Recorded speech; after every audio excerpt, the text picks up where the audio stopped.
Rukundo Emmanuella umwigeme wo ku mutumba wa Murima komine Kayanza intara ya Kayanza atahukanye ikibanza ca gatatu muri ryahiganwa mpuzamakungu ry'abanyonga amakinga mu bapfasoni ririko ribera ngaha mu gihugu c'u Burundi kuva kuri uyu wa mbere igenekerezo rya 24 gitugutu umwaka wa 2022 gushika ku igenekerezo rya 29 gitugutu umwaka wa 2022 ihiganwa yuguruwe icese n'umushikiranganje mu byo ajejwe harimwo inkino n'imico kama Ambassadeur Ezekiel Nibigira. Muri iryo higanwa umunyamisirikazi Zayede aje mu kibanza ca mbere ku munsi wa mbere hakurikira umunyakote d'Ivoire kazi gutyo Rukundo Emmanuella aza mu kibanza ca gatatu umurundi kazi. Rukundo Emmanuella umurundi kazi ngo agiye gukora ibishoboka byose kugira ngo mu misi isigaye ashobore kuzovyitwaramwo neza ivyo yabituganiye inyuma yaho ahejeje kuronka ikibanza ca gatatu. Muri make mu Burundi turacyafise agahaze kubera nituronka umwanya ukwiye kwitegura niyo mpamvu byangenze kujya ego uno musi mushoboye kuba mukinira hani Bujumbura mwari mumaze iminsi muri hariya muri ka Ingozi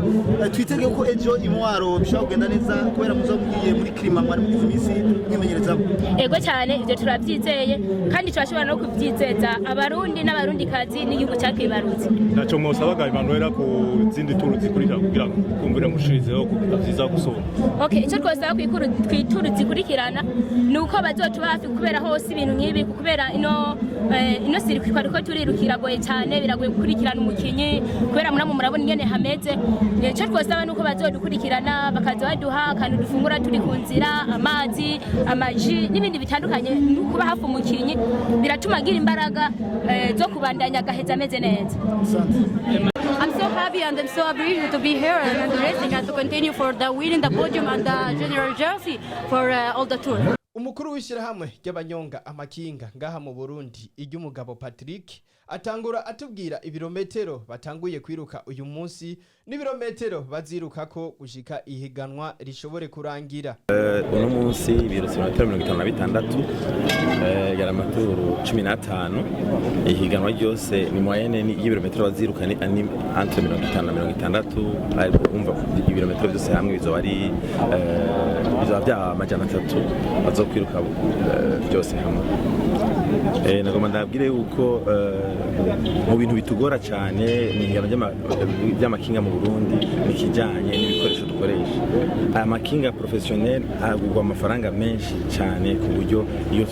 tugira ingorane yo kuyaronka. Mugabo Imana ishimwe ko twaronse nayo bashobora kugendera ko hanyuma tukaronka n'ikibanza kigira gatatu burya abantu bahiganwe ngaha ntibara abantu basanzwe n'abantu basanzwe bamenyereye amahiganwa mpuzamakungu mugabo murabona ko twashoboye no kuronka ikibanza kigira gatatu. Ivyo oye turabyishimiye cyane twizere ko no mu myanya ikurikira tuzoronka ikibanza gishimishije. Uno munsi higanwa ryabereye mu gisagara ca Bujumbura ariko ejo rizohera imwaro bashike Igitega hanyuma hirya ejo bacahera mu Ruyigi bashike mu Cankuzo umunsi ukurikira bacava mu Cankuzo baje i Muyinga hanyuma umunsi ukurikira bacava Ingozi baje mu Kayanza bagaruka Ingozi hanyuma umunsi wa nyuma ari umunsi wo ku gatandatu 19 bace bava Ingozi bashike Igitega naho bazogenda urugendo ko bazogenda ibirometero birenga 80. Tubibutse ko iryo higanwa ryashoboye kwitabirwa n'ibihugu bitandatu harimwo igihugu cacu c'u Burundi ari naco cakiriye iryo higanwa, igihugu ca Misiri, igihugu ca Kenya, igihugu ca Republika Iharanira Intwaro Rusangi ya Kongo, igihugu ca Benin, Cote d'Ivoire, harimwo na Tanzania, co kimwe na Uganda zitarashobora gushika mwakano kanya.